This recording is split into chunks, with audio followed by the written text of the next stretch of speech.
lot of industrial processes that generate surfaces that may have conducting properties or electronic circuitry on very small scales will often print these materials. And one of the limitations of this at the minute is that you can only deposit these materials down to a certain scale. And so there's been a lot of interest in how do you go down to the next level to get smaller and smaller devices that you can print. Manchester University has the greatest concentration of digital fabrication capability, definitely within the UK and possibly within Europe. Manchester is home to the Manchester Digital Fabrication Centre, so we have a huge array of different printing technologies here.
We've actually got people that work in textile and designs, mingling with the chemists and the material scientists, because there's so many disciplines that actually link into inkjet printing.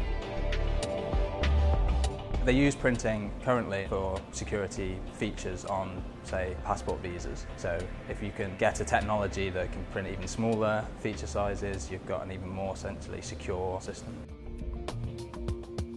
Say conventionally from electronics, you're on a very, very tiny length scale, but you want to use printing because it's a cheaper, faster, easier, more controllable system to use. You need to try and bring inkjet printing down to those length scales as far as you can push it, basically, and still be useful. Conventionally, from inkjet printing, you have droplets that are made up of say a solvent and some dye or pigment that's evenly distributed. So what we've got is, instead of depositing the material evenly distributed over this droplet, we've created a formulation that allows the bit you want to separate right to the edge of the droplet. So you've gone from 50 microns and it's left just at the edge, which is only a few hundreds of nanometers. This is a laboratory printer. Because there's only 16 nozzles on that, it's really good for formulation work, it's a lot cheaper to work with. When you move on up to the bigger scale printers, like the one behind, you're going up to like maybe 256, you've got a lot more slots, so you can actually have multiple print heads. So that's really important, because it means when you're actually working for devices, you can use different materials in different print heads, so we can have a conductive layer, then maybe an insulating layer.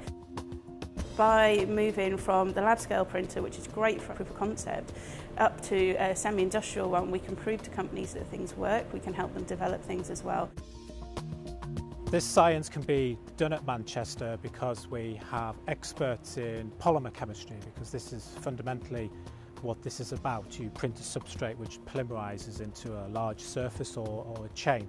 But equally, you need the equipment to do these kind of printing techniques.